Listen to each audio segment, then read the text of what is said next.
Ricardo, vamos voltar de novo aí ao assunto IA, né? Você já conseguiu ou tem tentado dimensionar qual que é o impacto no negócio da Hamper? E eu tô te fazendo essa pergunta porque eu acho que é a pergunta que eu mais vejo os founders fazendo para si, né? E Uhum. eu converso com bastante, né? Então, não só founders, mas grandes empresas, empresas que eu sou conselheiro, todo mundo tá nesse questionamento, né? Como é que você tem trabalhado isso para tentar dimensionar um pouco esse impacto? O que que você tem usado? Boa. Tem um conselheiro meu que eu gosto muito, que ele gosta de dizer que a bola de cristal dele anda um pouco ofuscada, já ouviu essa? Eu tô com a minha bola de cristal um pouco ofuscada nesse nesse momento. Mas vamos lá, cara, honestamente é difícil de dimensionar.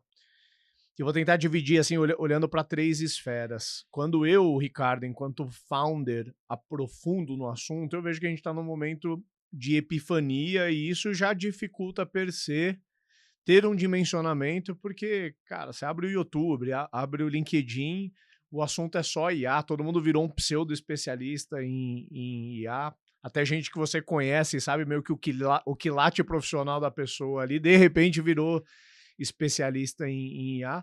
E tem muita gente falando muita coisa, né? Tem teoria da conspiração, tem negacionismo, tem um pouco de tudo.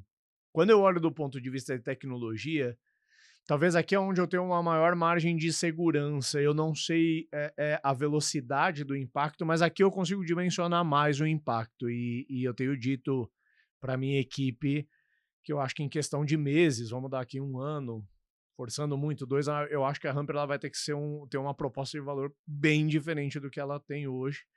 E não exclusivamente a Hamper, talvez aqui a Hamper esteja representando 90% do SaaS, e aí você pode me complementar depois.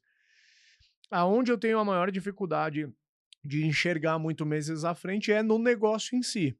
Porque eu sei que a tecnologia vai mudar, mas para a tecnologia mudar, será que a gente vai ter perda de receita antes de conseguir se adequar a uma nova tecnologia e voltar a crescer? Será que a gente vai conseguir colocar um layer adicional com a IA e gerar até uma receita que a gente não gerava, que vai dar uma sobrevida enquanto a gente vai pouco a pouco conseguindo substituir SaaS por IA? Será que a gente vai criar linhas de receita completamente nova, ao passo que daqui um ano a Hamper vai ser completamente diferente do que ela é hoje? Nesse aspecto eu tenho mais dificuldade de mencionar. Mas é talvez a velocidade que as coisas estão acontecendo dificulta demais a gente tentar entender, né. Porque, cara, todo dia a gente é bombardeado por alguma coisa nova. Sim. Então a gente tá naquela fase outras ondas que eu vivi também tiveram isso, né, mas não nessa velocidade, Não eu acho que nessa isso que velocidade. muda. Mas de a gente: "Nossa, você viu aquilo que dá para fazer? Você viu aquele outro? Você viu aquilo?", né. Então isso a gente tá ainda então a gente Uhum, ainda tá muito deslumbrado com as possibilidades, né. uhum. Mas, ao mesmo tempo, quando eu olho, por exemplo, alguns papers eu estava compartilhando com você que, cara, tem um paper tem uma matéria de 2019 da Forbes falando que a IA vai comer o software. 2019, cara, Sim, né. E, cara, extremamente visionário ali, porque pelo menos, eu não tinha essa percepção sim, tão forte que ia ser o sim. que é hoje, né. Eu acho que o ChatGPT mudou muito É isso na isso que eu ia nossa falar. Eu acho que há bastante tempo, UX, né. desde que a Hamper é Hamper, eu era perguntado antes mesmo da pandemia, assim, cara, se eu, né, o que que eu achava da inteligência artificial no meu negócio, e tinha um pouco de dificuldade de visualizar, porque IA era uma coisa muito exógena até então. Eu acho que hoje realmente o chat GPT é um marco nesse mercado, porque ele realmente materializou e consumerizou a IA, né, tornou muito mais tangível, tornou muito mais acessível, e ali a gente conseguiu medir, de lá para cá vários outros modelos surgiram, né. Sim, sim. Tanto que a adoção mais rápida, né, chegar em 100 milhões de usuários na história foi o Sim, ChatGPT, né. sim. Não é à toa que estão falando das 7, o Wonders, A né, 7 Magnífica vai ser a Sete 8ª, Magníficas, né, já tem vai ser a 7. oitava, né. Aham, aham. Então, cara, realmente o que eles construíram é um negócio assim, E tá fora. entrando num panteão de empresas que já tem algumas décadas ali, né? Sim, Muito funding, capital aberto, muito histórico, e os sim. caras Quando surgiram. a gente fala que eles estão fazendo uma rodada, não sei se é de 70 ou 90 bilhões de Ah, dólares, que eles estão com uma rodada aberta, cara, isso é um dinheiro, cara, bizarro. bizarro, né? Ah, É um negócio bizarro. Então, todas essas notícias, né? Ou seja, a mudança é tão grande que a gente não tem capacidade, porque a gente tem um negócio a tocar, né? sim. Esse é um dos desafios, cara, do empreendedor, né? É, Porque o meu as is, se eu quiser, ele já me consome 110% do tempo, né? A gente sim, tá gravando no último dia do mês aqui. Eu tô com dor no coração porque eu não tô lá dando uma soprada no que falta pra meta entrar, né? Então, pô, eu tenho problema gerencial, eu perco time, perco gestão no meio do durante o mês, tem, putz, desafio com cliente, problema de tecnologia, ou seja, sim. business as usual, né? Todo founder tem isso, e eu não tenho dúvida de que todo founder que nos escuta aqui, se ele quiser trabalhar 12, 15 horas por dia no as is do business dele, ele já consegue, mas ele tem que tirar um tempo extra para estudar IA, ele tem que conseguir disseminar o assunto IA dentro de casa, ele tem que conseguir manobrar o barco que ele já tá, né? É, Não é uma questão é trivial. e eu acho que esse episódio aqui, acho que quem tá nos assistindo, né, e tá ouvindo, tem que encarar como é uma conversa que a gente vai ter aqui, né? Ou Aham. seja, a gente não tem a resposta para tudo. O que a gente está tentando, como várias pessoas, é tentar criar alguns racionais, Sim, tentar criar algumas formas de você racionalizar o problema boa. e tentar descobrir, talvez, dentro do seu cenário, se você tem alguns indícios do que fazer, né? Sim. Pegar algumas boas práticas que a gente já tem visto, né? Ou seja, longe de ser a verdade, né? Sim. Aqui, muito mais para a gente compartilhar o que a gente tem falado, mesmo que seja o nosso, a gente esteja errado, né? Aham. Como diria o Mandela, né? A gente não perde, né? Aprende ou Sim, ganha, né? sim. Então é isso, eu acho que um pouco do nosso objetivo é esse, não queremos ser a bola de cristal ainda está meio turva mesmo, né, Sim. mas, eu acho que é legal a gente compartilhar e talvez seja um assunto que a gente vai voltar, porque realmente é um assunto que está não só o mundo de Não, startups, mas e todo qualquer mundo está coisa sendo que a gente impactado. disser aqui, talvez daqui 3 meses Já já tenha mude. ainda que a gente esteja certo, tem prazo de validade, É, né, o que a é, gente é isso aí. trazer aqui. Bora. Vamos lá. Bom, você conhece aí o Startups and Down, sabe que a gente é o programa que tem a ambição de ser o podcast de cabeceira da vida de quem empreende. A gente costuma abordar os temas mais desafiadores aí da jornada de quem empreende. Então, César e eu, desde 2021, estamos cobrindo os mais diversos temas como M&A, formação de liderança, como criar um plano de stock option e por aí vai. O assunto AI, como tantos outros, tem tomado cada vez mais o ar da sala aqui dentro do nosso programa. A gente sempre brincou que não gosta de falar sobre futurologia, mas AI já deixou de ser uma futurologia e é uma grande realidade, né? E como a nossa audiência são pessoas que empreendem, a gente se sente no dever de exercitar o assunto aqui para trazer um pouco da nossa visão e do que a gente tem conseguido aprender. Tenho certeza que esse episódio vai somar conhecimento novo para você, por isso já vou pedir o teu like aqui, caso você esteja assistindo pelo YouTube, ou as 5 estrelinhas, caso esteja pelo Spotify. Já segue a gente nas duas plataformas, a gente solta um episódio como esse toda semana e encaminha esse episódio naquele grupo de empreendedores que eu tenho certeza que você faz parte, que está discutindo AI, cada um tem uma opinião diferente. Solta esse episódio lá para deixar a nossa opinião registrada. Você vai estar ajudando esses teus amigos empreendedores e ajudando também o programa a crescer. Gostei, César, da visão que você trouxe, né? E gosto de olhar que metade do problema é resolvido quando a gente racionaliza ele. A gente tem um episódio dedicado a falar da ansiedade que o assunto AI tem gerado nos founders, portanto, acho que essa parte tá marcada, mas eu acho que um marco que a gente deixa é que se a gente tira isso do peito, né? E esse pensamento constante, né? De cara, eu não tenho ideia, é muita coisa. Eu abro o YouTube, eu já tenho vontade de fechar, porque eu não vou conseguir acompanhar. Eu acho que se você começar a passar isso para o papel e criar um plano, e começar ou criar um plano de estudo, começar a conversar com algumas pessoas, já é uma forma de você acalmar. Talvez a gente já passou um pouco da fase de Ah, cara, isso me causa ansiedade, eu vou deixar pra depois, e eu acho que a gente já tá no momento de entrar mais de cabeça, de fato, isso, né, pra quem não tá ainda, né, e Sim, começar a dimensionar qual que é o impacto real, porque cada negócio é um negócio, né, e eu acho que o primeiro lugar é você entender, vamos dizer assim, se a IA fosse uma onda, um tsunami que viesse vindo, o quão distante você tá da costa para é, estar tá um pouco mais seguro, se você tem um pouco mais de tempo para reagir ou menos tempo, né. e talvez a maioria das empresas só tá indo a água se afastar ainda, né. Aí O não recuo do só tá tsunami vendo o ainda, né. recuo da água, não tá vendo nem do tamanho da onda que tá vindo, né. Sim, A gente ainda tá sim. nesse momento, então, a gente tá naquela: "Pô, será que é um tsunami mesmo? Tem que sair correndo agora e tentar achar um lugar alto, É, né, ou não é? Vai ser uma onda fraca, não vai ser?" Ou seja, a gente tem todas essas incertezas, né. mas algumas já deu pra ticar, assim, né, eu acho que até um ano atrás falava: "Pô, será que é mesmo isso tudo?" Eu acho que tá bem provado, né, que é É. uma coisa, né. Não, todo mundo tem algum impacto, Sim. né, todo mundo vai ter algum Mesmo que impacto. indireto, né. E o impacto pode ser extremamente positivo. Uhum. É essa que talvez seja o né, tem um mar de oportunidades que estão disponíveis, né. Sim. Então é isso que a gente tem que analisar. É difícil, assim, achar tentar talvez a gente pode começar, tentando classificar um pouco as empresas. É um pouco do Sim. exercício que eu fiz, até para olhar o portfólio de investidas que a gente fez lá, né, que eu fiz com o Fábio lá na Smart Money e outras empresas que eu investi depois, tentando encaixar como que essas empresas podem ser impactadas aí por essa onda, né. Uhum.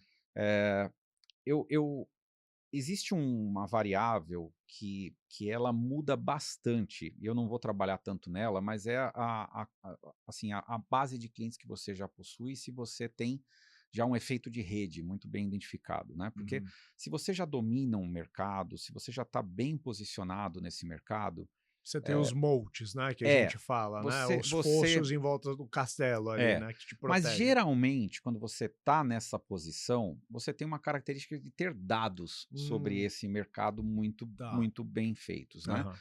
E aí eu acho que o que pode diferenciar a gente é você ter então as variáveis principais é se você possui dado efetivamente de um determinado mercado e o quão, eh, especialista você é em algum nicho. Aqui tá mais tá, mais ligado a nicho, perfeito. Né. Uhum. Então, vamos pensar que a gente tem empresas para tentar simplificar, eu tentei pegar meu portfólio e coloquei assim, empresas que não estão verticalizadas, Uhum. tá, e empresas que não possuem dados específicos. Essa é a que tá na no com o pé na costa ali do tsunami, né. Essa eu acho que tá ali ela é o para-choque, cara, é a Sim. primeira porrada vai vir nela, Uhum. né. Por quê? Uhum. E já tá vindo, a gente Sim, já vê empresas, sim, eu já conheço casos, eu já estou acompanhando casos de empresas que já estão, cara, apanhando. sim. Empresas, por exemplo, o mercado de marketing, né, já está sendo mais Muito. impactado Uhum, uhum, rapidamente, né, uhum. então você já tem muita empresa com esse problema. É curiosamente, né, só fazendo um parênteses, só pra gente enfatizar essa questão do horizontal. A gente tem 2 ou 3 founders próximos da gente, de empresas que já nasceram na era da AI, ou seja, empresas AI first, que via de regra você olharia e falaria: "Esses estão protegidos, porque eles já nasceram no novo mundo", vamos dizer assim, e foram os primeiros a serem impactados, o que valida, de certa forma, a sua tese, porque a gente tá falando de AIs horizontais. Eu quase falei era aqui, já tô matando os caras, mas estão, a gente sabe de algumas empresas que estão ali lutando para sobreviver, tiveram um early success, né, deram uma primeira atração, mas com a evolução dos modelos mais populares, ChatGPT, Gemini, esses caras eles evoluem tanto que é loucura você fazer uma AI que meio que é um modelo treinado para um uso específico, sendo que daqui 3 meses esses caras lançam um negócio que, mesmo você sendo focado para um use case específico, esses caras eles ficam tão bons que ele acaba te cobrindo, né. Sim, sim. Você tem então pensando, né, então empresas que não estão verticalizadas, empresas que não possuem dados. Segundo patamar de empresas, empresas que também não estão ainda verticalizadas, ou seja, ela tem uma solução horizontal por nicho de mercado, pode atender vários tipos de nicho de mercado, então ela tem o conhecimento de um processo, Aham. né. O problema dessas empresas é que a IA, as IAs horizontais, então vamos chamar que as IAs horizontais são OpenAI, Cloud da Anthropic lá com a Amazon, Aham. você tem o Gemini, né? Ou seja, Llama, ou seja, essas IAs, elas são horizontais, elas estão evoluindo muito rápido. Sim. Então, tudo que é genérico, Vai ser engolido. eles tendem a fazer bem. Tudo que for Uhum. genérico, eles tendem a fazer bem. Então, Uhum. se você é uma solução horizontal, né, você não tem a diferenciação de conhecer um nicho muito, muito bem, porque Sim. elas tendem a ser mais genéricas, elas não vão, talvez, concentrar. Vão conseguir genericamente falar muito, mas Sim. aí não tem o outro pedaço, que são os dados.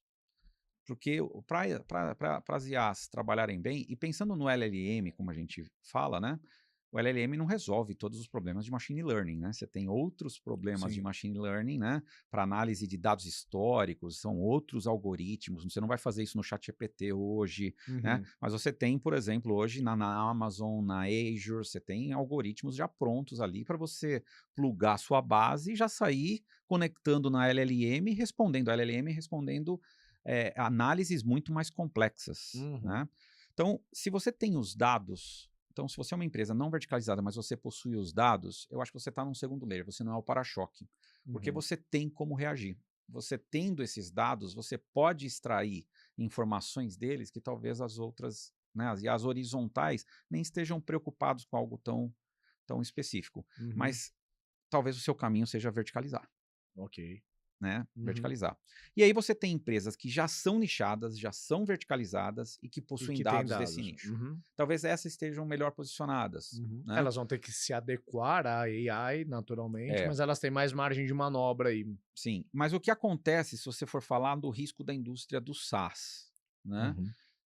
Muitas das soluções SaaS, elas entregam o ciclo normal, né? Do que a gente fala, né? Ou seja, elas entregam um banco de dados estruturado, com telas para você fazer quase que o CRUD que a gente fala, né? Consultar, Uhum. registrar, né? Gravar o update, né? A atualização ali. Então, basicamente, é uma forma de você interagir para ter os dados centralizados e uma boa ferramenta ali de extração de dados, um BI, uma ferramenta de dashboard, né? Uhum. Ou seja, é isso basicamente que boa parte das ferramentas fazem, Uhum. né? Se você não inserir algoritmos ali de algum cálculo específico, algum conhecimento diferenciado, né, você acaba sendo um grande repositório Uhum. só. Se você é isso, ou seja, uma outra coisa que as IAs estão fazendo é aprendendo a programar, né? Então, a gente já ouve muita história de empresa que um cara constrói um micro SaaS ou constrói com partes do seu software muito mais rápido, muito mais barato, ou começa a construir o teu próprio software, Uhum. né? E aí, qual é o diferencial? Ele consegue fazer um negócio com uma IA que faz super rápido, ele pode até hiperpersonalizar, porque já Sim. que é uma IA que faz, o que é o produto? O produto é algo que é repetível, um processo que todo mundo vai comprar e que, porque custa caro você Sim. personalizar, customizar. Será que com a IA É. isso não vai ser Isso mais rápido? foi um discurso que eu tive com a minha equipe, para ajudar também a galera da minha gestão a materializar algumas coisas, né. O SaaS, ele ainda força o usuário a se adaptar ao playbook que aquele produto presume que é o playbook ideal. Com a hiperpersonalização que a IA fornece, você consegue ter um playbook de ponto de partida, mas você consegue fazer aquilo que o SaaS nunca quis fazer, que é ajustar o que cada cliente precisa, Sim. né. Então, ou seja, eu não estou dizendo que a gente já tem pronto, mas já tem casos interessantes já de ferramentas que você constrói soluções muito rápidas, Sim. né?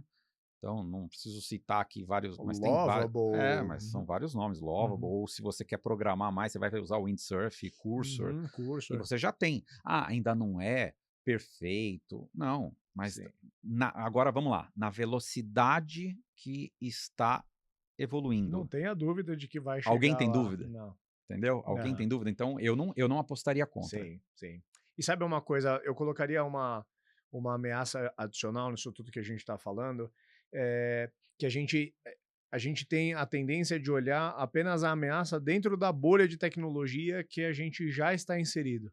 Mas quando você traz o elemento da especialização em nicho e a baixa barreira de entrada tecnológica, O que que impede que uma consultoria ou uma agência ou qualquer prestador de serviço que é hiper especializado em um nicho Se tiver e acesso a uma que ferramenta dessa de pronto, construção de que software, hoje está cada vez mais, hoje você vai com Make, com IA aberta, uma pessoa que não é de tech cria um sim. agente hoje, O que né? mais me assusta, talvez, e várias pessoas que estão ouvindo, se tem um viés técnico, vão entender, se você entrar no YouTube e colocar N8N mais algum problema, você tem milhares de vídeos de alguém ensinando você a conectar o N8N no WhatsApp, N8N no teu RP, o N8N para fazer respostas estruturadas. Cara, hoje, e aí você vê grandes empresas trabalhando da mesma forma. Eles também estão usando o N8N. Então, cara, aquilo está no YouTube. Sim. Se você gastar um tempo e olhar como os caras fazem, vai todo mundo fazer. Então, se eu tô assistindo um vídeo e você tá assistindo um vídeo e um menino que tá saindo da faculdade tá assistindo aquele vídeo, eu, você e ele podemos criar a mesma coisa, Sim, sim. né? Então, o valor do software, então, o grande risco para a indústria de SaaS tradicional é que se você não especializar os seus dados e começar a extrair conhecimento dele, o Uhum, conhecimento que te diferencie, porque você tem esses dados e você conhece uma vertical claramente, uhum. você corre o risco de o seu software ser basicamente um CRUD, ser Sim. basicamente alguma coisa para registrar. Ah, não, mas tem muita tela, é complexo, tal. Ah, ninguém vai substituir o meu ERP. Ok, mas talvez não vá substituir inteiro. Ninguém vai substituir o Mas SAP. vai quebrando perifericamente aos poucos, né? Que nem o Império Romano, ele não caiu porque chegou outro império do mesmo tamanho, ele foi sendo corroído pelas bordas, né? Sim. Então, o grande valor que o SAP vai ter é que ele tem tanta informação ali e Sim, ele vai ter ferramentas extraídas ali que sim. vão ajudar o cara a gerenciar. Uhum. Então, provavelmente, em breve, eu já tem casos disso que eu não preciso conhecer a IA, ela vai permitir que eu não precise contratar um analista para olhar todos os dashboards, fazer um monte de inferência no BI para tentar me achar alguma jogada que eu preciso fazer para ser melhor em vendas. Aham. Não, eu sou o gestor de venda, eu vou discutir com a IA. Eu vou conversar com ela e ela vai trabalhando comigo, eu vou despendendo conhecimento com ela e ela vai trabalhando e ela já vai me entregar aquilo, Uhum. pronto. Ela Uhum. faz às vezes do cara que faz o dashboard e da pessoa que analisaria o dashboard para chegar no conhecimento, ela faz isso, Uhum. né. Mas você só consegue fazer isso se você tiver conhecimento sobre o negócio, Claro. porque você implementou isso na sua IA e você tem acesso a dados que são extremamente especializados, Uhum. que a IA horizontal não vai ter. Aham. Então, existe caminho para qualquer ferramenta transacional, mas ela precisa mudar, ela só ser transacional. Então, por Perfeito. isso que o primeiro impacto são essas empresas que são só transacionais e são algo, ou prestação até de serviço, que é algo extremamente replicável. Aham. Né? Uhum. Então você ouve cada vez mais empresas até falando que, olha, eu não vou nem contratar pessoas se você não me provar que a IA não vai Não fazer a faz mesma coisa. aquilo. Aham. Né? Teve a carta 2, 3 Do semanas atrás lá Shopify, do né? Shopify que, Uhum. né, muita gente criticou, tal, mas é isso. Sim. Né? A gente está sobre essa mudança, né? Uhum. Agora, só pegando o exemplo que você falou da SAP, a gente pode aplicar isso até em escalas menores aqui, né? Mas empresas, assim, elas têm outros ativos que não apenas só o produto. É claro que, assim, está tudo edificado em cima do produto, tirou o produto, desmorona, né? Mas vamos entender que existe marca, existe autoridade, carteira de clientes, uma série de outros ativos tangíveis e intangíveis, né? Eu acho que empresas que também têm isso, vamos colocar como incumbentes, elas também têm um valor de, vamos entender que talvez o cliente que já usa SAP é mais propenso a confiar nas IAs que a própria SAP vai lançar do que Tranquilamente, da molecada que tá vendo no YouTube lançando a gente agora, com né? certeza. Uhum. Até porque quando eu trabalhei com Enterprise e eu era parceiro SAP e a emissão implantava só SAP, né? Cara, aquilo é muito complexo. Uhum. Né? Aquilo é muito complexo. Botar para rodar uma indústria, uma empresa como uma BRF, por Hum. exemplo, cara, com Não é tudo aquilo, trivial. não é trivial. Sim. Não é trivial, né?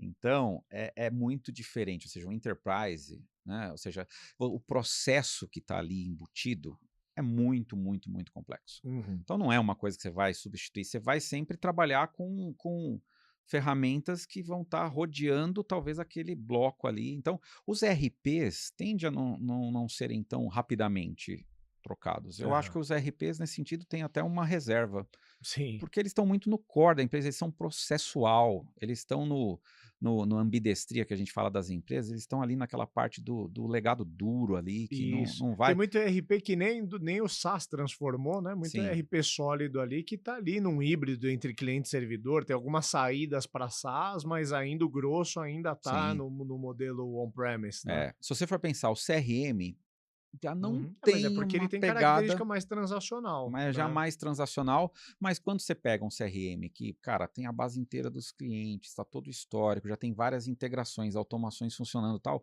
o custo de, ou seja, tudo que é muito já integrado Aham. Você tem tende um custo também de a sair, ter um né. custo de Aham. saída muito alto Sim. e tende, então, se a sua ferramenta, tá, faz parte de um processo muito integrado, ou seja, ela tem um bloqueio Sim. natural, né, Uhum, para uhum. não sair, né, mas sempre com a atenção que ela pode ser substituída por algum robô que vai fazer aquele negócio mais rápido, né, alguma IA que vai fazer esse negócio mais rápido, né. Uhum. Então eu acho que é isso, ou seja, o risco para a indústria de SaaS tradicional, né, talvez esteja assim, do ponto de vista da oferta, o que está mudando para eles, né. Então você tinha no SaaS tradicional, né, receita baseada em licença recorrente, certo? Então é isso que a gente faz e geralmente por usuário, né.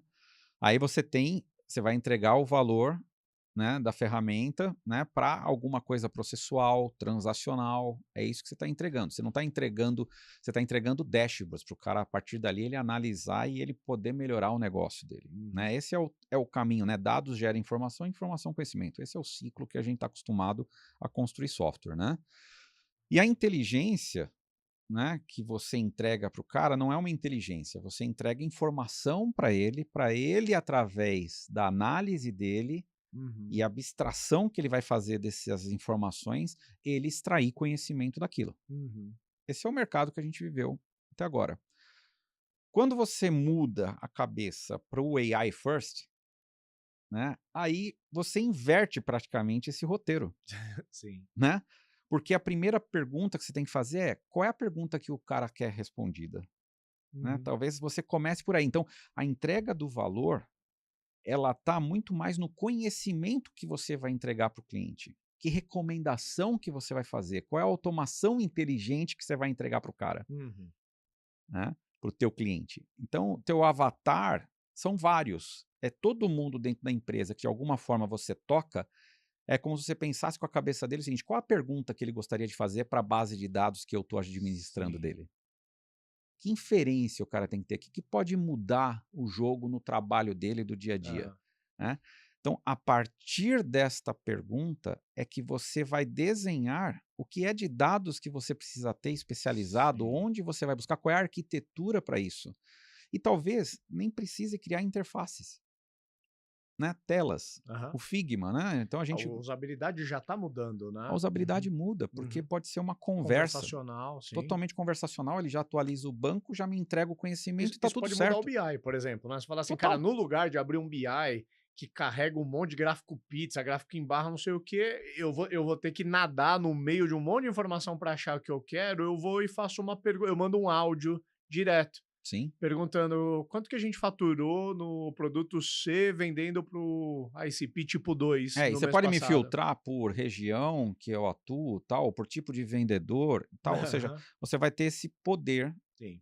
Agora, César, mas é complicado construir. Eu sei que é complicado, mas na velocidade que tá Aham. e tanta gente querendo descomplicar, você vai ficar parado e esperando esse negócio acontecer, Aham. né? Esse é o ponto, Sim. Agora, quando né? você fala saber fazer as perguntas certas, tem também de novo o peso de Conhecer o ser negócio. especialista, conhecer o negócio.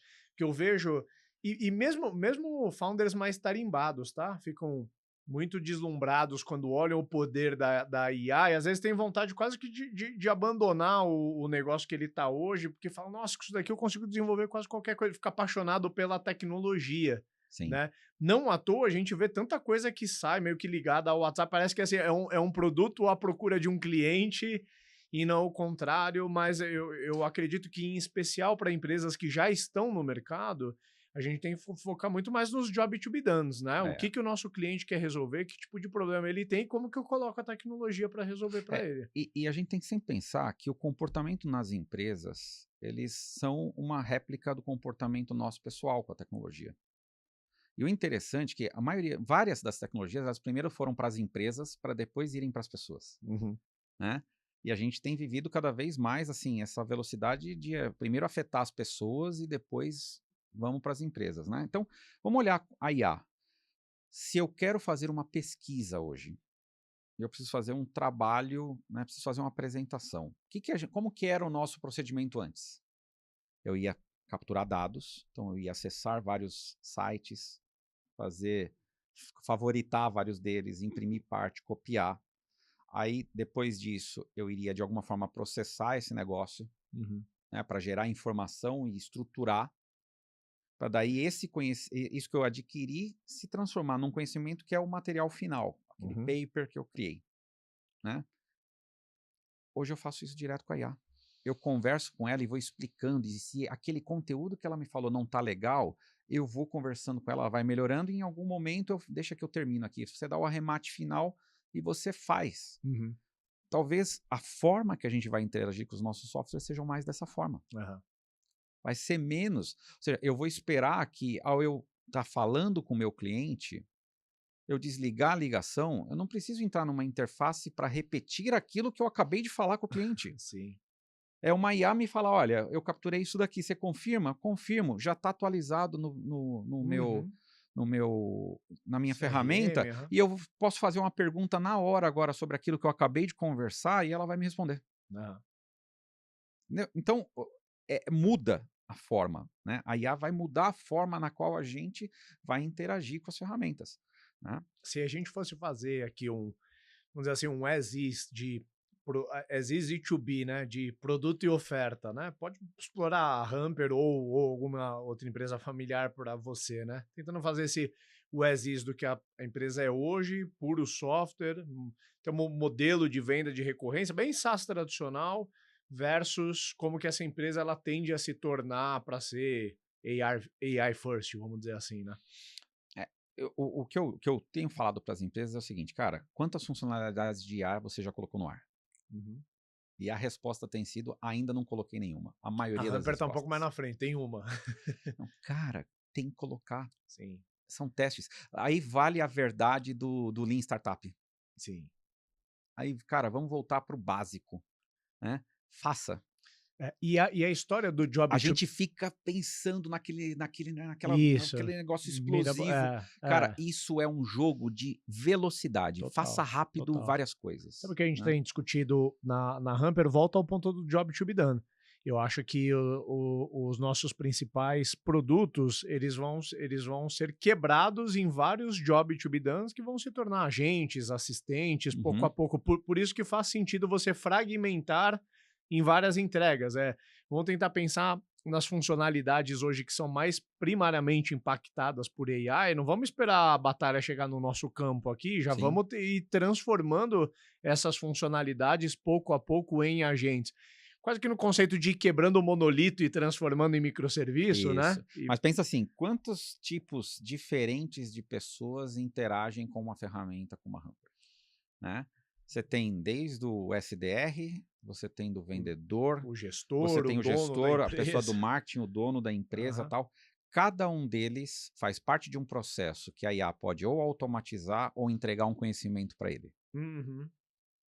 Então, o pensamento AI first é isso, ou seja, olha do ponto de vista da visão de cada perfil desse, de cada avatar desse, e Aham. tenta identificar quais são as perguntas que esse cara faria. Sim.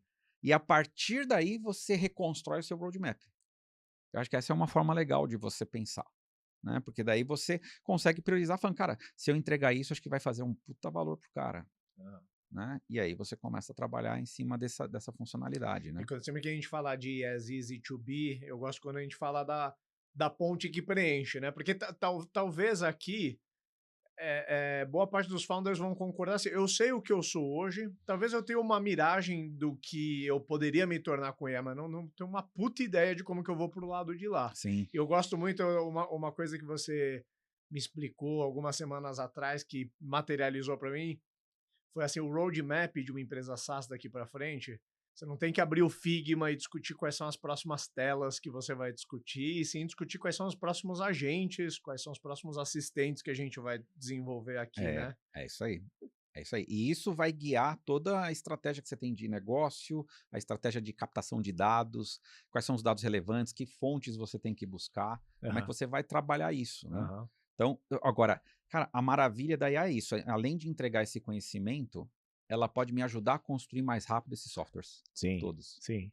Isso causa uma mudança no modelo operacional das empresas. E aqui eu não estou falando de ganho de produtividade, tipo assim, põe um bot para fazer o N1 do seu WhatsApp ali. Estou falando que, assim como as empresas SaaS têm um modus operandi bem diferente de uma empresa on-premise, aí eu acho que a IA ela é outro organograma. Esse eu não sei, eu não consigo desenhar aqui se você me pedir. O que eu sei é que vai ser bem diferente, porque as funções elas vão ser diferentes, o jeito de desenvolver produto, o jeito de entregar produto Sim, vai mudar. sim. Então, se eu fosse fazer um exercício, e aí é completamente sem, só uma coisa da minha cabeça mesmo, então vou me permitir aqui a viajar na maionese, mas imagina um desenvolvimento, né? Talvez o desenvolvimento você tenha que ter alguém de negócio que saiba fazer As um baita regras as ali. regras e Uhum, isso transformar em prompts. uhum, Vai ok. ter uma IA que provavelmente vai fazer aqui, que vai Boa ser o parte teste do que. Ok. automatizado disso, e uma outra que vai ser o código. Você vai ter um cara que vai orquestrar essa IA e ir Uhum, melhorando essa IA. Você vai ter algum especialista que vai olhar se esses testes estão ok. Você vai ter alguém monitorando se a entrega desse código está ok ou não, se ele precisa mudar, se é alguma coisa que o arquiteto da IA tem que mudar, ou aham, se é a especificação lá. Então, você vê que você ainda tem uma série de pessoas aqui. Só que claro. você vai conseguir entregar software muito rápido, porque hoje demora muito para codificar, É, sim. para essa passagem do conhecimento. Então, quem conhece do business, se ele fizer direitinho aqui, essas outras coisas estiverem arredondadas, o É isso. negócio vai Você cuspir o que você software. está dizendo é que se as regras de negócio estão bem calibradas e a arquitetura que faz isso tudo funcionar, quase que estão sempre do outro lado, a IA só cospe o código É. né, o Então é o que, por exemplo, o Lovable é isso, né, o Lovable é uhum, isso. E todas as ferramentas de low code e no code estão partindo para esse negócio. sim. Eles já tinham uma base de no code, né, ou low code. E aí hoje vocês estão criando uma camada de IA que já integra com tudo aquilo. Então você com um prompt, ele já vai criando para você a ferramenta. Então nem aquele trabalho de fazer o drag and drop, de ficar Sim, fazendo. Aí sim, você pega ferramentas que já nem estão construindo a IDE de você ficar fazendo o drag and drop. sim. Você só vai depois reconfigurar Aham, determinadas funcionalidades, aham, aham. né. Então o Lovable, quem não conhece, é um exemplo interessante, ou seja, dá para você fazer algumas coisas ali muito legais, Sim. né. Eu, por exemplo, eu não tenho eu conheço WordPress, tal, mas eu não sou um cara de design, fazer uma landing page para mim, o meu desafio não é construir a landing page, o meu desafio é a O arte visual, o envolvida, o copy, visual, aham. sempre fica aquele negócio tosco e feio, né. Cara, eu construo no Lovable um negócio super rápido, bonito, Uhum, com método, com formato de landing page, entendeu? uhum. Agora, o que vai ser o futuro? Se todo mundo fizer a mesma coisa disso, será que essas ferramentas Vão ter vão continuar valor, dando aham, certo? é, Talvez os métodos mudem. E aí sim, por isso você tem que entender do negócio. aham, Que o método vai mudar a forma, a gente está tentando aplicar na forma de hoje uma sim. ferramenta que vai fazer muito. Mas se todo mundo fizer igual, o resultado vai ser igual para Sim, todo mundo? Não é possível. é, Vai existir novos métodos, ou seja, tem muita mudança ainda para é. vir, né? Eu acho que deu valor no conhecimento de negócio, sem dúvida, mas o desafio técnico ele muda de lugar, porque Muda. se antes o maior desafio técnico estava em produzir código, o desafio ele começa a ser assim, com essa abundância de ferramentas, tem tantos jeitos técnicos de resolver um mesmo problema que alguém precisa saber como resolver esse problema da forma mais É. eficiente. Porque a gente talvez não entre tanto em searas mais técnicas, mas a depender do jeito que você resolve, teu custo ele explode, É. né. Eu brinco que hoje, se você vai contratar alguém para sua empresa, você tem que fazer o teste de lógica. Hoje, a principal característica não é uma pessoa saber programar, numa linguagem X, Y, Z. É o teste de lógica. Isso para qualquer área. Se a pessoa tem uma base de lógica, ela está bem preparada para esse novo mundo que vai ser um mundo de prompts, um mundo da IA. Ele vai saber pedir, Uhum. ele vai saber instruir o que é que precisa ser feito. Uhum. E esse moedor de carne aí vai entregar rapidinho para você o hambúrguer, entendeu? Uhum. É mais ou menos isso, né? Boa. Vamos falar de modelos? Bora. Modelo de Modelo de go-to-market, preço, de pricing. né? Uhum. Hoje a gente está trabalhando, né? A gente aprendeu com essas IAs rapidamente esse modelo de tokens, né? Até hoje, né, é difícil você saber como é que calcula os tokens. Os tokens são palavras, são conjuntos, né? É um negócio meio que. Então o que a gente tem feito, basicamente? Créditos, né? Você joga lá X dólares de crédito e você vai consumindo, e aí você vai vendo, ficando assustado. Nossa, fiz 10 consultas e já consumi os 10 dólares. Pô, isso aqui não tem retorno. Vai cair esse preço, com certeza, né? Mas você já tem um monte de ferramentas que se propõem a fazer a mesma coisa até de graça, Uhum. né? E basta entrar no YouTube, você vai ver uma série de... Se você perguntar para o ChatGPT quais são as ferramentas que podem fazer aquilo de forma gratuita, ele vai te ensinar Sim. como é que faz. Isso é que é o legal, né? Então você tem uma porrada de ferramentas disponíveis hoje para isso. Uhum. Você tem esse AI as a Service, que é muito a questão de você paga uma assinatura, Uhum. né? E aí você tem direito a usar X agentes ou tantos acessos. Aí é menos franquia, mas é X agentes. Então, tem modelos, por exemplo, acho que aqui no Brasil, se a gente for ver, né, já falando de aplicação, não estou falando de plataformas, porque plataforma você tem Anthropic, Perplexity, todos eles nesse patamar, né? Uhum. Mas estou falando de por exemplo, ou a própria OpenAI, né? Você paga lá $20, você tem o Pro. Você já usa para coisa pra caramba, né?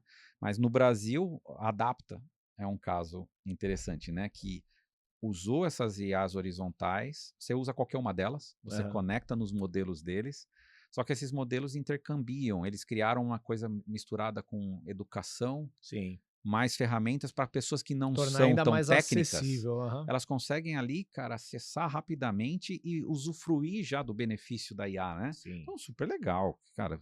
Eles têm 2 anos de empresa, cara, eles realmente foram geniais e rápidos. Eles Sim. entenderam que o jogo ali era o jogo da velocidade. Então, eles criaram como se fosse quase que uma Netflix de IA, Uhum. que toda hora eles estão ali colocando coisas novas e aí você paga uma assinatura e você tem acesso àquilo. Talvez as empresas SaaS tenham um pouco disso, né? Você vai criar a sua, como se fosse a sua lojinha de IAs. Uhum. E essas IAs vão dar insights, vários tipos de insights diferentes para vários perfis que vão acessar a sua ferramenta e talvez aí você crie um diferencial, né? Então, talvez seja um caminho, né? O revenue share por resultado. Esse é interessante, mas eu acho que é bem difícil. Ele é difícil até de modelar, né? É, Tudo que envolve revenue share é difícil até porque o cliente não de quer fazer os sócio. acordos. Isso, Tem perfeito. muita gente que fala disso, poxa, você tá entregando tanto valor pro cara Eu já ouvi que tantas vezes na Hamper, cara, por que você não cobra uma parte do que você gera de negócio? Porque é, tem que ter um jurídico maior do que minha área de desenvolvimento de produto e aqui. sempre assim, se o cliente falar, espera aí, mas você está usando a inteligência que talvez eu não tenha, né? Que você tem uma parte dessa inteligência, mas está usando uma IA que eu posso contratar direto. Se eu jogar essa inteligência aqui para dentro, eu faço a mesma coisa e eu não vou E- ganhar um sócio. Aham, Então, o modelo de revenue share, eu cito ele aqui, mas eu não acredito muito que ele sim. seja um. Porque até os ganhos. Vamos pensar se você é uma empresa que fornece software, Aham. né? Ou faz software para uma empresa de serviços, né? Você quer usar o benefício de usar toda a IA para o teu preço, você não mexer muito no preço, né, e poder ganhar um spread ali legal com a IA, né. Uhum. Mas do outro lado tem o cliente também querendo o mesmo benefício, Sim, né. sim. Então, é isso que é o grande conflito que vai ter, por exemplo, uma empresa de serviços, né, ou seja, o benefício que a IA está trazendo, no final das contas, quem paga a conta, ele quer usufruir desse benefício. É. Talvez, se a gente for pensar em modelos mais para consumo, aqui eu não estou falando de B2C, mas modelo mais consumo, tipo a Hamper é uma empresa que tem um produto pronto para consumo. O modelo de revenue share, ele empaca muita coisa. Mas se eventualmente você tem um conhecimento de um modelo de negócio, um modelo treinado, que você quer fazer uma aposta do tipo assim, cara, eu criei uma IA que realmente ela otimiza galpões de logística, por exemplo, e eu não vou focar em vender isso como um produto no mercado, eu vou tentar chegar em alguns galpões estratégicos e vou propor. Se eu reduzir o custo aqui de tudo que eu reduzi, o meu modelo é ficar com 10%, tá beleza, se eu não reduzir nada, você não paga nada. Uhum. Talvez um modelo assim eu acredite que é possível, né? Sim, Agora, para produtos de ponta, na ponta de consumo, sim, menos. sim. E empresas que, como a gente falou, que criaram já um ecossistema, né? Então, que a transformação digital passa por isso, né? E o grande sonho, né, é você criar o ecossistema, né? Uhum, Então, empresas que já criaram seu ecossistema, aí sim eles podem trabalhar como uma espécie de plugin de IA, uhum, né? Então, você pega a Salesforce, né? Tem o Einstein, né? Então, é um plugin que está conectado ali no Salesforce e vai coordenar tudo aquilo que está conectado ali no Salesforce. Tem empresas que tem muita coisa uhum. já no Salesforce. Então, ele tem um orquestrador ali que já mantém aspectos que para as empresas são importantes de segurança, uma série de coisas, né? A restrição desses dados não estarem indo para uma nuvem pública, né? Sim, E você vai começar a ter esses outros desafios, né? Então, cara, o Notion, né? O Notion não tem lá o Notion AI, sim. que eles estão tentando colocar ali dentro, e tal. Então, Hoje eu acho que esse é um modelo bem praticado, né? O Notion, o Loom, a Hamper agora tem sim, esse o um desafio é como adicional cobrar ali. isso, porque os É. clientes, eles Hoje têm está entrando como um plano adicional, é $5 a mais, você põe a AI ali, né? isso, mas o quanto que isso isso vai durar, Sim, né? sim. Talvez você precise É que isso é especializar meio mais. híbrido, assim, estou me mantendo no modelo SaaS e cobrando um adicional pelo layer de AI. É, essa é a resposta imediata, É, talvez, né? Eu ma não acho que esse é o jogo final, não. talvez quando as AIs forem os produtos forem mais baseados em job to be done, em problemas que eles resolvem, fica mais fácil de você cobrar por quantidade de vezes você resolveu um problema. Acho que o exemplo mais tangível que a gente tem é o modelo que a gente já falou da Intercom, por exemplo, de Zendesk, modelos análogos. Como eles sabem que o próprio produto deles com AI tende a reduzir o número de usuários, eles já sacaram que cobrar por seats não é mais o melhor modelo de negócio. Então, eles cobram por job to be done. No caso deles, ticket resolvido. Resolveu um ticket, um crédito ali que deduz que cobra mais na fatura, né? Sim, sim. E aí, como que a gente pode reagir, o SaaS reagir, né? Eu acho que o SaaS vai tentar, primeira coisa que eu falei lá no começo, eu acho que a gente tem que fazer os testes. Tem que começar a Uhum, fazer alguma coisa. Quando o cara uhum, fala que ainda não fez nada ou fez pouca coisa, cara, você tem que fazer mais. Você uhum. tem que aprender. Aqui agora o momento é de você fazer, testar, ver se o cliente gosta, aprende, né? Pô, mas vai custar isso. Então você fica esperando. Não tem jeito, né? Uhum, Isso daqui tenta fazer ao menor custo possível, tenta restringir os testes, mas tem que ter alguém pensando nisso e fazendo isso uhum. agora, né? É inevitável. E como que vai ser o modelo de precificação?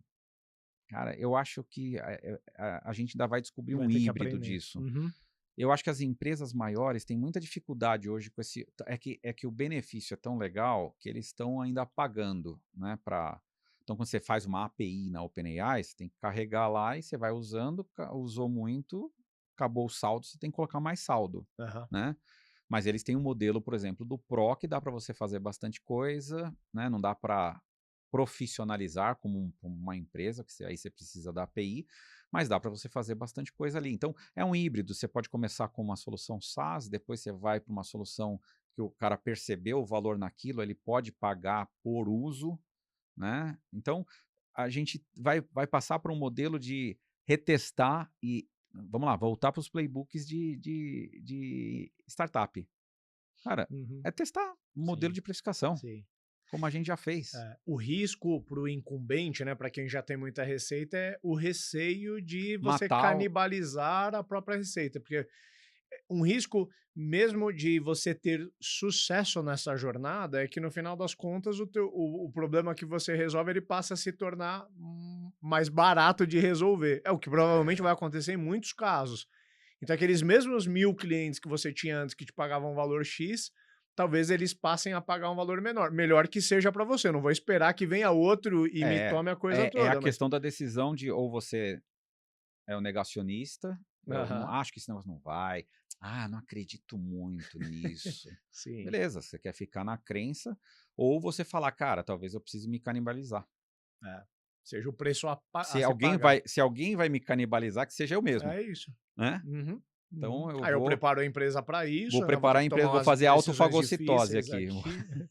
Vou me consumir e vou mudar aqui e emergir um negócio novo. Então, cara, se é inevitável que alguém vai te, né, te canibalizar, que seja Melhor que você seja mesmo, você mesmo. né? E Uhum. aí, porque você vai poder, de repente, até fazer esse negócio passo a Mas passo, né? você vê que quando o SaaS surgiu, todo o software on-premise tinha esse medo.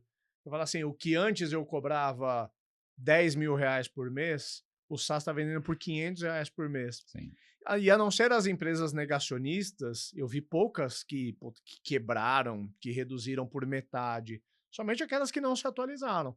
Mas que viram o movimento acontecendo e falaram, cara, ir para SaaS é um caminho inevitável, estão muito maiores hoje, porque sim, talvez ela cobra menos individualmente de cada cliente, só que a escala que o SaaS trouxe faz com que ela consiga sim, atender 100 vezes mais clientes do que ela atendia naquela época. sim, sim. Uma coisa difícil, né, que também me perguntam muito, né, é qual é a visão de longo prazo, César? Essa nem o Sam Altman sabe dizer. Não faço a menor ideia, É. cara. Não faço a menor ideia. E talvez aqui esteja um pouco. Eu fazia tempo que eu não vivia ansioso, mas talvez aqui esteja a minha ansiedade, Aham. né? Porque realmente a gente não consegue saber. E eu não fico ansioso, né? Eu tô com 50 anos, né? Completei 50 anos. E eu tô ansioso por mim porque, cara, eu tenho facilmente aí na minha cabeça mais 20 anos aí de atividade. Eu não pretendo me aposentar, eu Sim. adoro o que eu faço. E você tem uma parte do seu patrimônio que está alocado em algumas empresas, então você É, sabe eu a adoro, eu sensibilidade. eu Aham. acho que eu continuo empreendendo de uma outra forma, Sim. né, e cara, adoro o que eu faço, mas, eu fico preocupado com o que é o futuro do país, o futuro da humanidade, o futuro dos meus para os meus filhos, né, Uhum. o que que vai ser. Então, não dá para saber qual é o impacto, eu só sei que vai vir mudança. Uhum. E talvez eu tente acalmar a minha ansiedade, que eu acho que eu vejo, e essa talvez é a mensagem que eu queria, né, terminar, né. Cara, eu vejo muita oportunidade. Muito. Total. Eu vejo muita Por oportunidade. isso que a gente tem que saber dar significado para essa ansiedade dentro da gente, porque enquanto tá tudo enuviado, ou a gente fica negando, ou a gente vê só ameaça, ou É, vê oportunidades que não estão ao nosso alcance, ou seja, que são ameaças. é, A gente tem que acalmar esse pensamento e entrar mais de cabeça para que a gente realmente consiga tangibilizar as oportunidades que estão acessíveis para a gente, é. né? A mudança, tem gente que trata a mudança com sofrimento, né. Sim. E cara, Mas se tiver em startup, tá no mercado errado, é, né? cara, o sofrimento é que talvez cause essa ansiedade toda, essa cara, é com insegurança, mas a insegurança é o que nos faz empreender, Ah, né. Quantos passos você já deu num escuro, talvez, uma coisa que você não tinha segurança daquilo, você sim. tinha uma convicção, talvez, muitas vezes interna, né. Então a gente está num momento que é de muita transformação e de muita Ah, oportunidade, né, muita ah. oportunidade. Eu acho que é o que eu vivi, eu acho que eu vivi ciclos, né, de nuvem, de mobilidade, mas, cara, isso me parece eu acho que o ciclo mais parecido com esse foi quando veio a internet. Acredito que da Que era lá que a eu gente lembro consegue lá em enxergar. 96, quando eu abri o provedor, cara, aquele negócio de que: "Cara, espera aí, com esse negócio de internet vai fechar, não vai ter mais loja. A gente vai ficar o dia inteiro só no computador e tal, não sei o quê". E a gente, cara, a internet gerou tanto emprego diferente, Uhum. né. A gente tá falando uma Hamper não existiria, Não, acho que noventa por esse cento dos mercado negócios hoje são já né, de sim. alguma maneira ligados à Então internet. eu prefiro assim, cara, eu não tenho talvez, eu não seja inteligente o suficiente para cercar todos os cenários Claro. possíveis. Eu acho que os impactos não são iguais, mas quando eu olho toda o que é de diferente agora é a velocidade. Eu acho que a É, gente não vai ter talvez a velocidade suficiente para se adaptar. sim. A gente vai ter que se reinventar de uma forma que a gente nunca fez E o nessa conceito velocidade. de estabilidade acaba de ser redefinido, né? Porque O que é a gente brinca, estabilidade? na minha geração eu falo, né? Estabilidade pro meu pai era ter um emprego sólido ali em uma empresa grande, numa multinacional. A minha geração eu já tive o privilégio de poder tomar o risco de empreender, então até pouco tempo atrás, para mim, sólido era construir uma boa empresa de preferência com receita recorrente. Mas se a gente for olhar, a coisa ela tá numa velocidade tão grande, ela é tão transacional, que nem mesmo as IAs estão garantidas, porque assim, sai uma IA hoje que daqui 3 dias ela já é superada por outra, ela já virou Sim, incumbente, né, em uma semana, né. sim, sim. E a gente vai ter o desafio dos robôs, né? Em breve, É. né? A transformação que a IA está fazendo para os robôs é absurda, Uhum. porque você tinha que muitas vezes programar os robôs, e esse era o grande desafio, porque à medida que você vai usando, você vai, né, um braço mecânico, você vai entendendo novas funcionalidades, novos jeitos, né? E você tinha que fazer isso de forma hard-coded, né? Aham. Você tinha que criar as condições e os cálculos para tudo, né? Com a IA, você consegue fazer com que esses cálculos sejam feitos naquele momento, sendo melhorados. Aham. Ele vai aprendendo com o que tem que fazer, né. Uhum. Então, a evolução que a gente teve rápida de carros autônomos, tal, se deve muito a tudo isso que a gente está Sim. vivendo.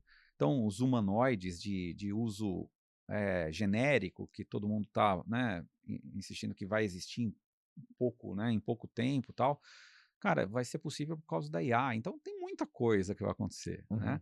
Agora eu prefiro ter se tiver que ter uma crença, né, nesse negócio, e eu acho que quando a gente está falando de negócios, a gente tem que tentar cercar de dados, né, Uhum. mas os dados estão tão se você perguntar para a própria IA, ela não sabe qual é o futuro dela, né. Mas então, quando a gente não tem dados suficientes, a gente tem que apelar um pouco para algumas crenças que a gente tem. E eu Hum. olhando o passado e a história da humanidade, eu acho que a gente está num ambiente de instabilidade, né, ou não É. estabilidade E em talvez tudo, piore um pouco político, antes de tudo. melhorar. Talvez melhore, talvez piore antes de melhorar, mas eu acho que toda transformação sempre trouxe um monte de coisas É. novas. E Aham. eu e eu Eu a gosto minha de ter essa mesma a minha a perspectiva. minha crença é essa. E aí eu falo: "Cara, eu quero participar disso de algum É. jeito", Sim. né. Então, olhar menos do ponto de vista do copo vazio e olhar mais do copo cheio, É. né. É, eu vou ser vai soar super pejorativo aqui, não, eu quero dizer, eu não gosto de quem tem essas narrativas pessimistas de para onde a humanidade caminhou e falar: "Cara, há poucos séculos atrás a gente literalmente defecava na rua", entendeu? Não É, tinha, olha o quanto a gente evoluiu, entendeu? A é, gente tem tudo, energia, água limpa, etcétera. Quer dizer, a gente foi aprendendo a resolver os nossos próprios é. problemas, né? Então, quando falo: "O SaaS está em risco?", não, o SaaS vai mudar. Uhum. O SaaS vai mudar. É isso que vai acontecer. O que será o SaaS do futuro? Sim. Eu não sei, É. né, tô tentando descobrir aqui alguns indícios e como que as empresas vão fazer essa jornada dessa transição, É. né. Algumas vão ter que disruptar, né, mas a maioria vai ter que fazer essa transição. Aham. Então aqui acho que a entrega nossa foi tentando racionalizar e cada um tentar aplicar no seu contexto, né. Espero que a gente consiga ter ajudado alguém, né. Boa. Bora fazer os ups and downs? Bora, vamos lá.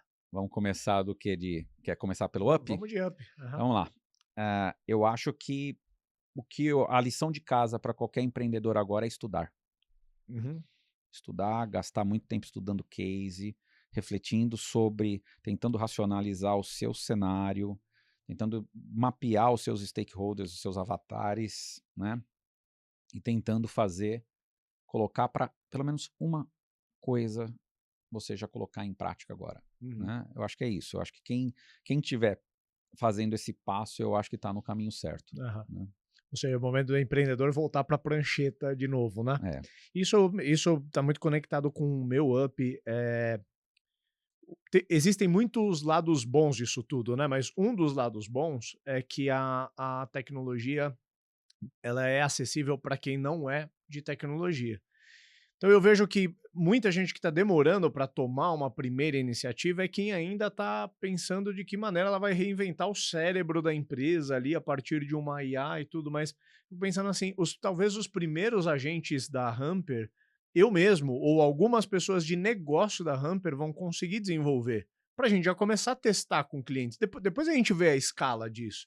A escala, a segurança, a resiliência, porque é claro que uma pessoa de negócio que construiu um robô ali, um agente no N8N, juntando Lé com CRE, não vai conseguir resolver aquilo de forma escalável como o produto já resolve, mas a gente já está validando no cliente o que aquilo resolve. Então, para mim, um grande up é a acessibilidade que essa tecnologia tem para que você não dependa apenas de hard code, que é uma das formas mais custosas de resolver um problema. Talvez e aí vai quase conectar com o meu DAO, mas quem está dependendo de hard code, daquela velocidade de que funciona uma área de tecnologia, do tipo assim, vamos desenvolver uma IA, sim, põe em backlog, ela vai ficar 3 meses esperando para entrar em produção, aí a gente vai desenvolver aquilo em hardcore. Meu irmão, a hora que isso ficar pronto, o mundo já virou outra coisa Fera. completamente diferente, né? Sim, sim, concordo com você. Puxar meu down aqui. Meu down é uma palavra, negacionismo. Uhum. Cara, e da minha área de origem, né, que é da área técnica, é engraçado, a gente deveria estar mais animado com tudo isso, né, mas tem cara ainda, não, será que é? Vai ser desse jeito? Não, não é bem assim. Sim. Não, ainda está longe para acontecer isso. Nós estamos muito longe e tal, não sei o quê. Cara, eu não estou duvidando dessa velocidade, né, então eu acho que a gente, nesse sentido, eu falo se eu gosto de me preparar para o pior e esperar pelo melhor. Uhum. Então, cara, se a velocidade é essa, cara, o que que eu preciso fazer? E até para não perder a janela, né? Eu tinha 21 anos quando eu tive o provedor de internet, né? E eu não tinha maturidade para aproveitar o tamanho que foi aquela oportunidade. Sim, sim. Cara, e isso é uma coisa, eu falava, cara, eu podia ter 10 aninhos a mais. Se eu tivesse 10 anos, se eu tivesse meus 31, não meus 21 naquela época, pô, eu teria A feito onda era fortuna. boa, mas você pegou ela de jacaré, né? Não, É, não tinha prancha ainda. peguei de jacaré enquanto uns caras pegaram de prancha e, cara, foram Mas embora, depois você vai entendeu? pegar suas outras ondas também, né? Então aqui eu acho que a gente tem essa oportunidade, né? Uhum. Mas se continuar com o negacionismo, realmente você vai ter, talvez seja tarde, o tsunami já te engoliu. Sim, Né? sim. Pô, eu ia usar como down a perspectiva das startups, das empresas de forma geral, esperarem que essa disrupção ela vai vir da TI, né? Assim, Uhum. a IA, ela. E aí, galera de software, né? Quando que a gente vai ter uma IA no nosso produto e a gente já falou sobre isso lá atrás, né? Que uma das primeiras constatações sobre IA é que IA tem que estar na pasta do CEO e não na pasta da TI, né? Uhum. E volto a reiterar, acabei falando o meu up e antecipando um pouco do meu down, mas resolver as coisas com hard code é uma das formas mais custosas de resolver. O quão simples é para algumas empresas já pensarem em alguns job to be done ou parte do seu produto que poderiam ser resolvidas com IA e tentar usar um recurso mais ágil e mais barato, talvez pela área de negócios, talvez por uma área de ops, talvez o próprio founder, e eu posso dizer eu por mim, enquanto founder, eu tô super entusiasmado, porque assim, em volta, eu tenho os meus momentos, em alguns momentos que eu fui para papéis muito gerenciais, eu ficava morrendo de vontade de voltar a meter a mão na massa. Quando eu vi, eu tava recriando coisas, sabe? Começando a bolar nome de empresa e criar, porque eu gosto de estar em contato com, né, com essa parte e a oportunidade que abre para a gente desbravar. Talvez não vai ser a gente, vai ser nós, né, que vamos construir esses produtos, mas por que não a gente começar a testar, né, e entender? Eu Sim. vejo os founders que estão mais avançados dos que eu conheço, eles estão nesse momento, sabe? Eles Sim. mesmos desenvolvendo, eles com um grupo menor ali. E a galera do hard code tem o Aziz para manter, né? Então, esse é um grande desafio, né? Como que eu começo a desbravar esse novo mundo ao mesmo tempo que eu tenho todas as contas para pagar e todo o software, todo o meu roadmap que já existia para entregar? No final das contas, volta para o founder-led growth. Aham. Cara, isso aqui é justamente para Capitaneado pelo capitaneado founder. pelo founder, né? Muito Total. bom. Fechado, amigo. Valeu Valeu, demais. cara. Abraço. Abraço.